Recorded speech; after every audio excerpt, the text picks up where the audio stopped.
এবং খাদ্য দপ্তর মানে গণবন্টন ব্যবস্থা।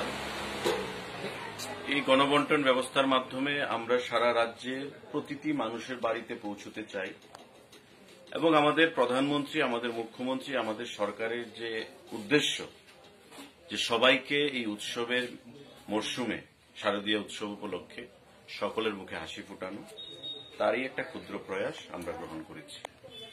আমাদের 9,83,000 রেশন কার্ড হোল্ডার প্রতি বাড়িতে আমরা এবার সিদ্ধান্ত গ্রহণ করেছি যে বিনামূল্যে 1 কেজি চিনি, 2 কেজি ময়দা এবং 500 গ্রাম সুজি উৎসবের মরশুমে আমরা প্রদান করব বিনামূল্যে, এবং এতে ক্যাশ ক্রেডিট থেকে আমাদের রাজ্যের খাদ্য দপ্তরে 6,84,00,000 টাকা খরচ হবে।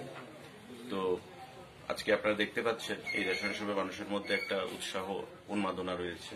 তার আগেও আমরা আরেকটি রেশন শপে 12 নম্বর রেশন শপে ছিলাম, মানুষের ভিড় ছিল, এবং সারা রাজ্যে আমাদের 2069টা রেশন শপ রয়েছে। প্রতিটা রেশন শপে এই বিনামূল্যে খাদ্যবস্তু দেওয়ার যে প্রক্রিয়া সেটা ইতিমধ্যে শুরু হয়ে গেছে।